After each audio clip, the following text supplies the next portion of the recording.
tonight at 6 on Arizona PBS. Explore new ideas and new worlds here on Arizona PBS, a community service of Arizona State University.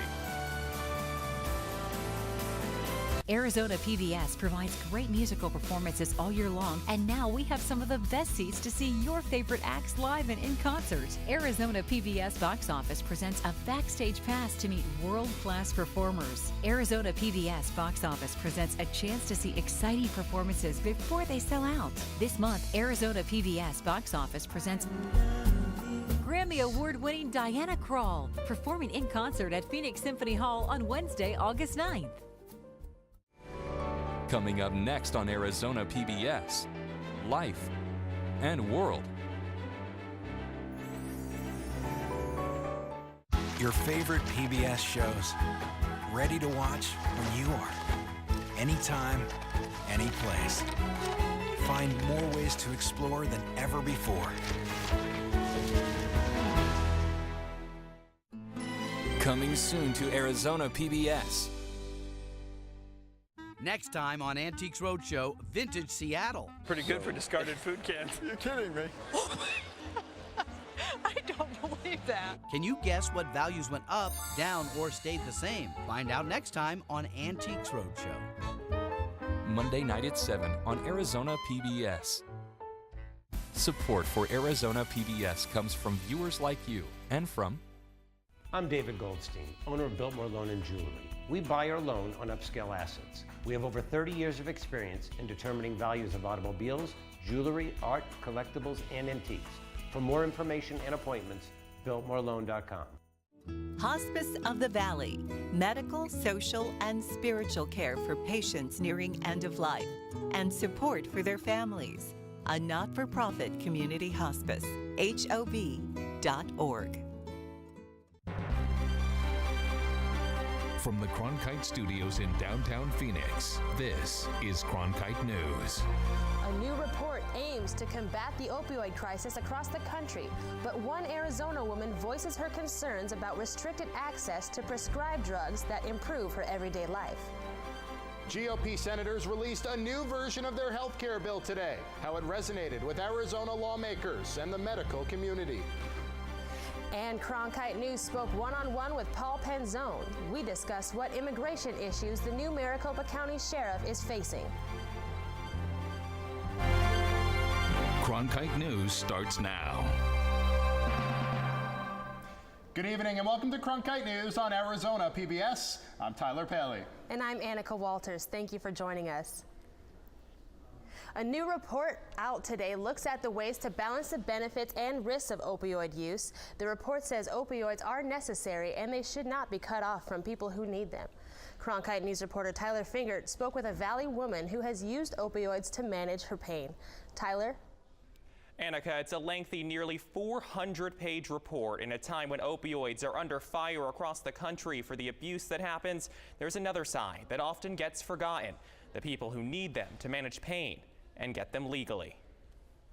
This is where Lori Nichols spends most of her day due to nerve damage near her spine. The way it feels, it's like someone's got a claw that is made out of stainless steel, and the points are sharp, and it's gripped around your spine. Because of that chronic pain, she was prescribed opioids for relief. It's helped me lead a more normal life because the less you are restricted by the severity of the pain, the better you can function. Her story is similar to others across the country who use the powerful drugs to manage pain.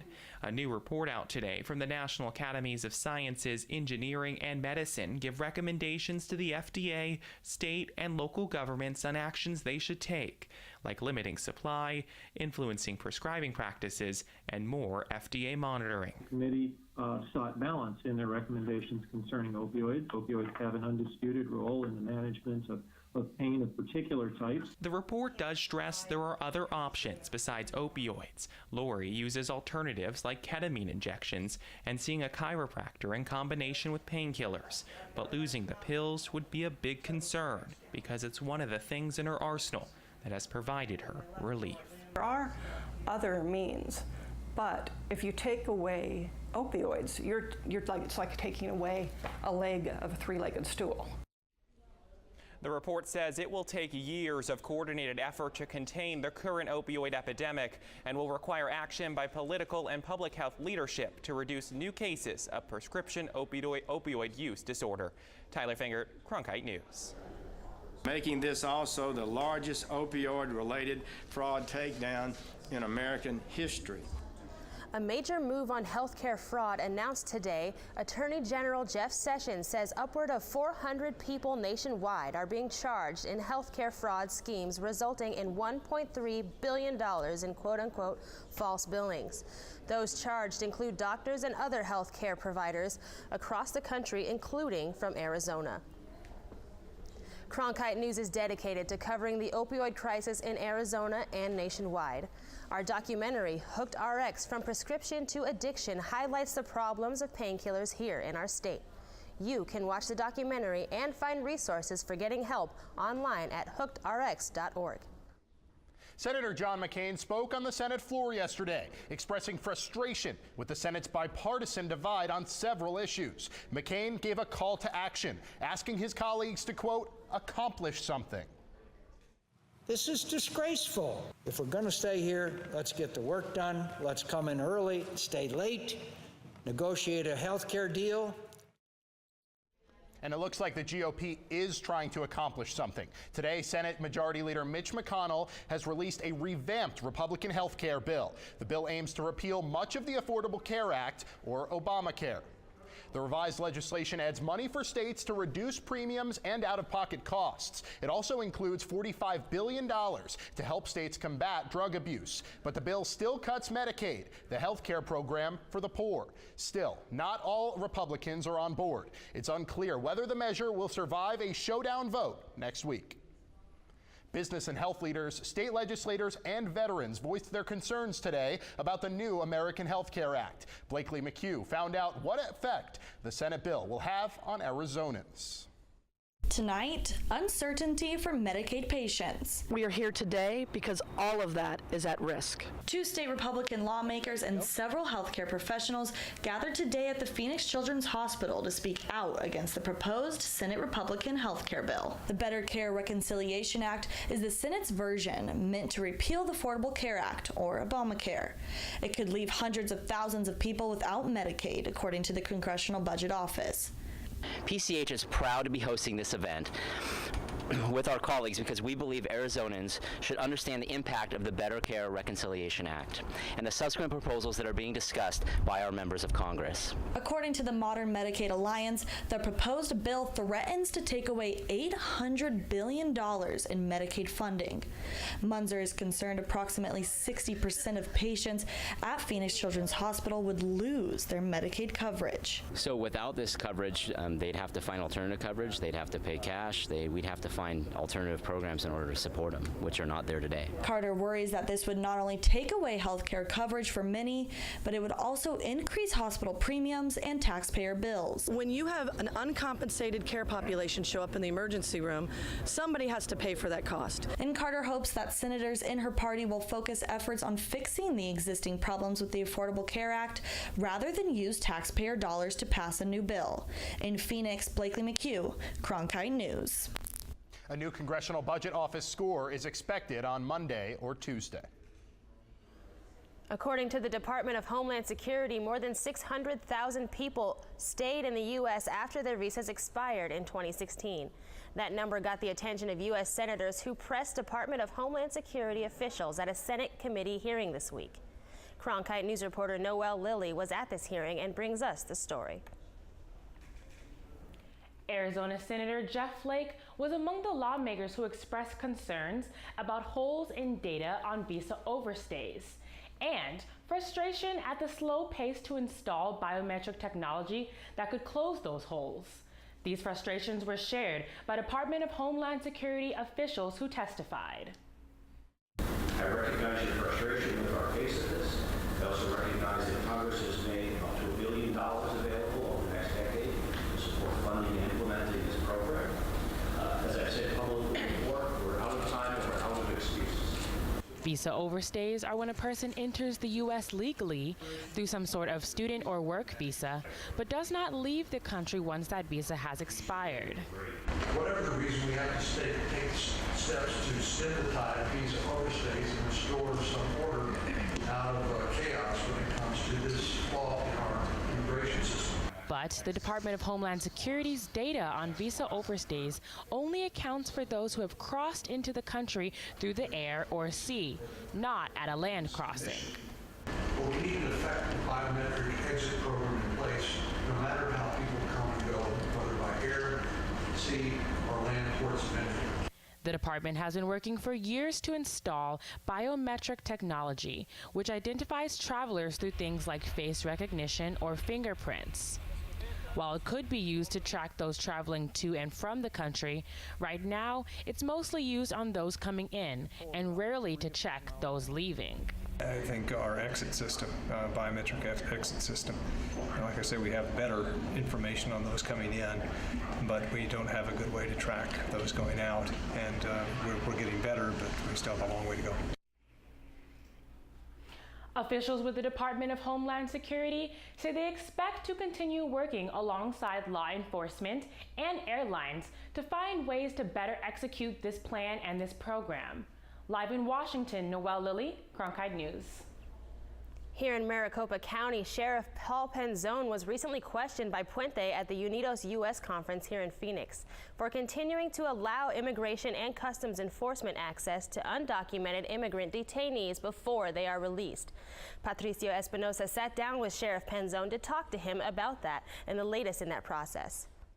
With only about 7 months in office, Sheriff Penzone hit the ground running. He announced the closing of Tent City, a decision many welcome. However, the presence of ICE agents in the Maricopa County Jail to interview and possibly deport detainees based on their immigration status continues to be controversial, particularly among the Latino community.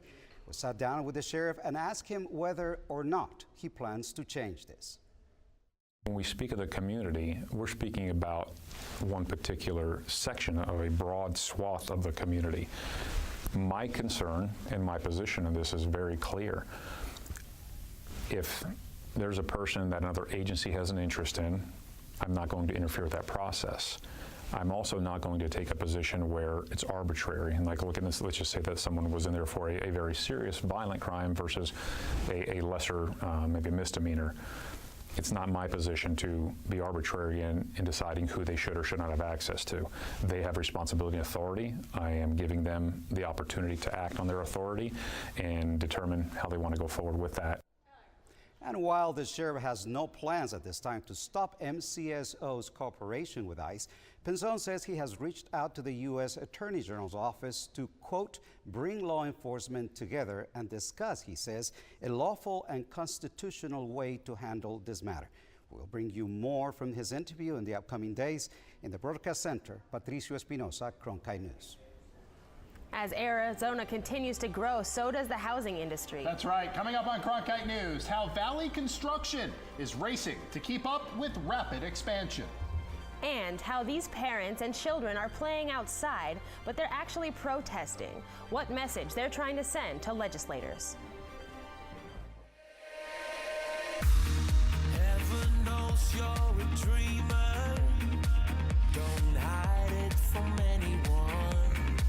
Don't hide it from anyone. Hey, would you believe me if I said we are here for a reason now? This is our life, this is what counts.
nhà lãnh đạo Việt Nam mà nói rằng là chúng tôi sẵn sàng hy sinh đến cái người dân Việt Nam cuối cùng. Thực sự mà nói thì người dân không biết được, miền Bắc không có thể ý thức một cách đầy đủ rằng đằng sau những cái tuyên bố mà cao cả đấy là sự hy sinh của chính họ.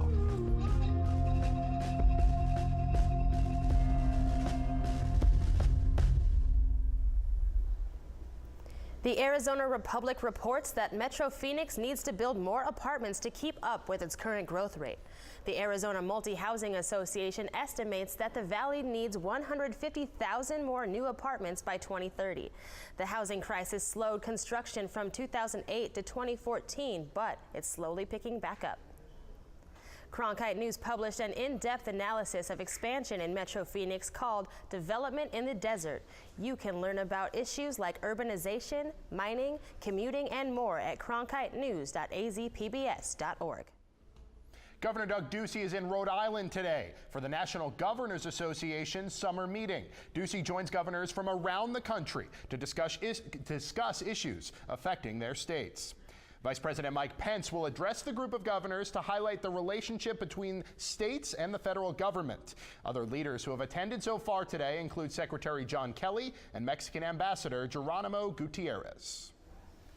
This might not be your typical Air Force. The Mom's Clean Air Force has been putting together a play-in for the past 4 years on Capitol Hill to highlight the importance of clean air. But this year's play-in comes just weeks after the U.S. said it would pull out of the Paris Climate Accord. Cronkite News reporter Alex Valdez has the story from Washington. Mesa residents Kathy Moore Almeida and her daughter Anna Rose traveled to Washington, D.C. to protest against President Donald Trump's decision to withdraw the U.S. from the Paris Climate Accord. Clean air is imperative. We need to clean up our atmosphere. It's affecting human health. I'm thinking about my daughter's grandkids and their grandkids, and it's something that we need to address, or it's not going to end well for us. The president said the Paris Agreement, which called for reductions in emissions, would cost U.S. jobs, and that it was too costly for too little environmental gain. But the Mesa mom and daughter said the reasoning overlooks the importance of clean air for people like Anna Rose, who have asthma. A lot of kids at my school can't breathe on dirty air days, so I'm one of them.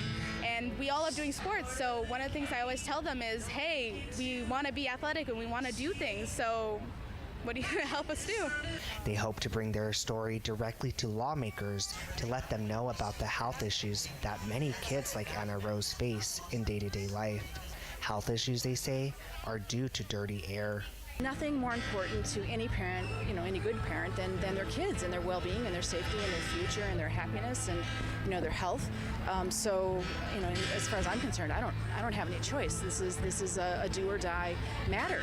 14-year-old Anna Rose echoes her mom's words and hopes for the future. I want clean air for future generations and my generation, and I don't want kids to be sick anymore. If lawmakers don't listen, Moore Almeida said voters will speak at the ballot box. Yeah, they need to be listening to the will of the people, or we're going to vote them out. That's the bottom line. I've had it. A lot of my community members have had it. In Washington, Alex Valdez, Cronkite News. The Moore Almeidas have been to Washington for 2 play-ins already. They're also active at home, where Anna Rose has set up a tax-exempt nonprofit, the Kids Climate Action Network. The Native American Basketball Invitational was held in Arizona yesterday. That's right. Coming up on Cronkite News, how Nabi and the Phoenix Mercury are encouraging young athletes to shoot for the stars. Stay tuned to see what to expect these next few days. I think I finally found my hallelujah. I've been waiting for this moment all my life now. All my dreams are coming true, yeah. I've been waiting for this moment. It's good to be alive right about now.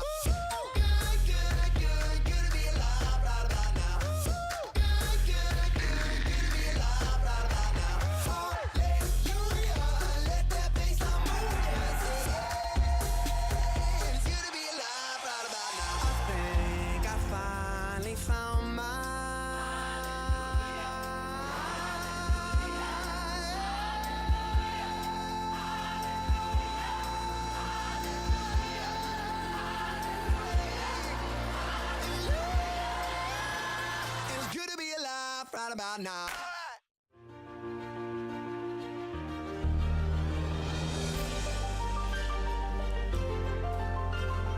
Officially from 36, and he hooks it in. Arizona State wins. Keeping one deep, and it is caught.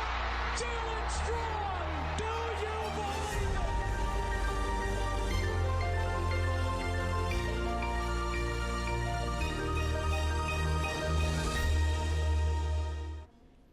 A wildfire is burning in southeastern Arizona, just miles west of the Chiricahua National Monument. The fire started Tuesday night, and its cause is still under investigation. Approximately 200 firefighters and a dozen aircraft were sent to the site today. The national park reopened the monument this afternoon, but firefighters are closely monitoring the Fife Fire's movement to assure staff and visitor safety. Park officials suggest short hikes and have warned visitors of possible short-notice evacuations. So far, the fire has burned 2,100 acres and is only 10% contained. And in the last few days, we've seen some rain showers here in the valley, but could we expect more over the weekend? Well, I think that's why Madison Connor is here. She's in the broadcast center with your 7-day forecast. Well, Tyler, we are still waiting on some good monsoon rain out here, but we do have a chance for that to change tonight with some thunderstorms moving into the valley. As for right now, we are looking at 106, and that humidity is still at 35%, so that's what you're feeling when you step outside. Now, this temperature is typical for this time of year. As you can see, our average of 107. And then the cloud coverage we're experiencing right now is keeping us under this record of 114. Looking at temperatures across the state, we're looking pretty good. We have 74 in Flagstaff and 84 in Show Low. Looking a little closer to home, we have 107 out there in Goodyear, 106 in Chandler, and 104 in Mesa. Stepping into our 7-day forecast, you can see we do lose that cloud coverage on Friday, but don't worry, it doesn't stay away long. Sunday, Monday, and Tuesday, we have a high chance of thunderstorms. I'm Madison Connor, Cronkite Weather. Arizona is hosting the 15th annual Native American Basketball Invitational this week. NABI is the largest Native American basketball tournament in the country, and Cronkite News reporter Sarah Haddis tells us how the tournament influences the young athletes off the court as well. 121 Native American basketball teams from across the country, plus one from New Zealand, participated in NABI night at the Phoenix Mercury game last night. Since the tournament's first year in 2003, the NABI organization says it served more than 1,500 youth and awarded over $200,000 in financial aid to students pursuing college. Tribes from 22 states are in Arizona for this year's event, and for chairman of the National Indian Gaming Association, Ernie Oñeda, this tournament is an opportunity for the Native American community to gather around a sport they love. I think the Phoenix Mercury and NABI and the Arizona tribes, all these people coming from all over the country and are helping to create a better tomorrow for not just for our athletes, but for our communities. We are creating leadership, we're teaching leadership, and we're doing that through a little bit of basketball. Maybe a whole bunch of basketball. We like the game. One former NABI participant went on to play in the WNBA. Shoni Schimmel played 3 seasons in the league before taking this season off. This year's NABI championships will be held at Talking Stick Resort Arena on Saturday. In the broadcast center, Sarah Haddis, Cronkite News. The Arizona Rattlers made the move to the Indoor Football League. And although the team had a rocky start, it managed to make its way to the top and become the United Bowl champions. Go Rattlers! Coming up on Cronkite News, we give you a closer look at the team's championship celebration. Heaven knows you're a dreamer. Don't hide it from anyone.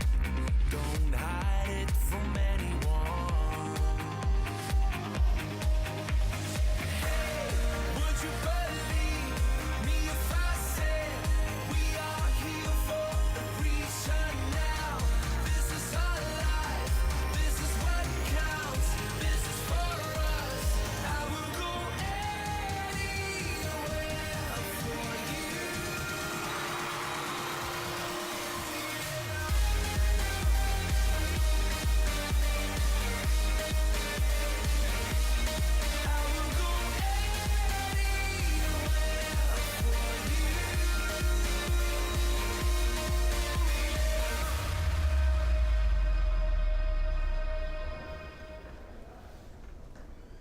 For the first time since being crowned United Bowl champions, the Arizona Rattlers showed off the trophy to the Rattler Nation.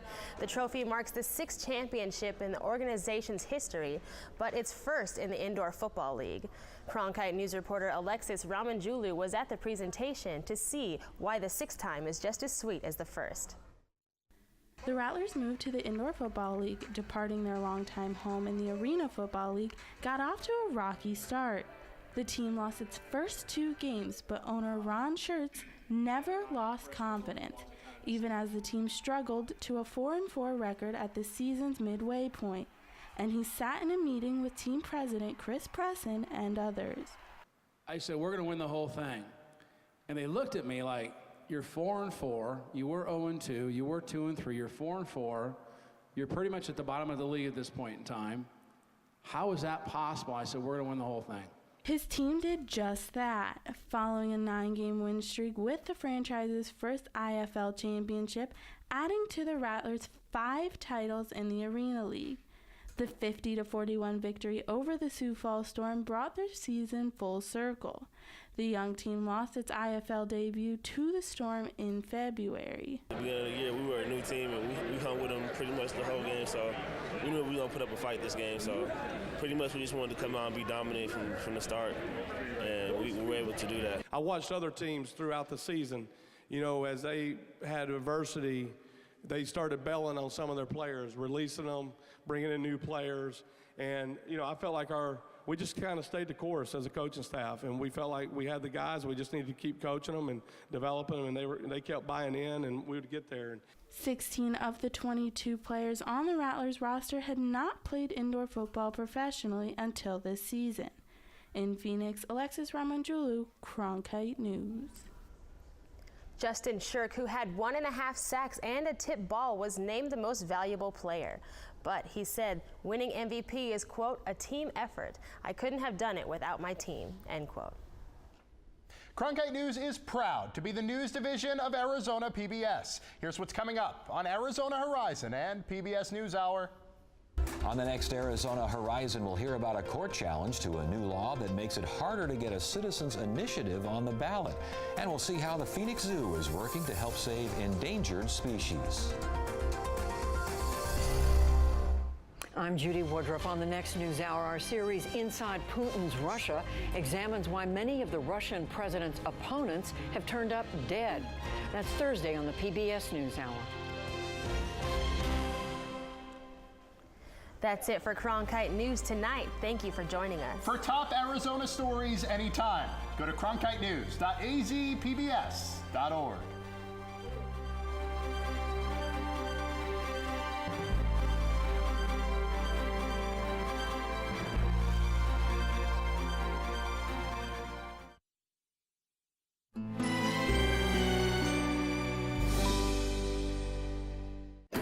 Next time on The Coroner. I believe in this town. I have big plans for its future. The unpopular mayor is found murdered. I think it's fair to say she's no longer in office. And there's a long list of suspects. Hundreds. The Wicked Witch is dead! But when Davy gets a confession... Like justice once managed to wrap up a murder inquiry without your help. Jane thinks there's more going on.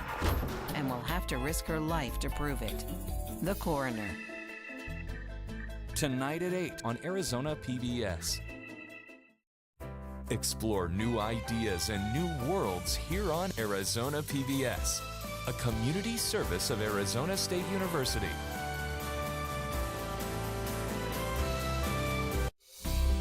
The easiest and best way to support Arizona PBS is by becoming a sustaining member. Your monthly contribution of $5 or more comes directly from your bank account or credit card, so you know your membership is always current. It also means no more renewal notices in your mailbox. So more of your dollars go to the programs you love. It's convenient for you, greener for us, and better for the planet. Become a sustaining member today. Coming up next on Arizona PBS, Life and World. I'm Scott Pelley, anchor and managing editor of the CBS Evening News. In our changing media landscape, it is crucial for journalism education to ensure a commitment to the truth, unbiased reporting, strong ethics, unwavering fairness, and above all else, accuracy. These are the hallmarks of ASU's Walter Cronkite School of Journalism and Mass Communication. It's a place where students can innovate and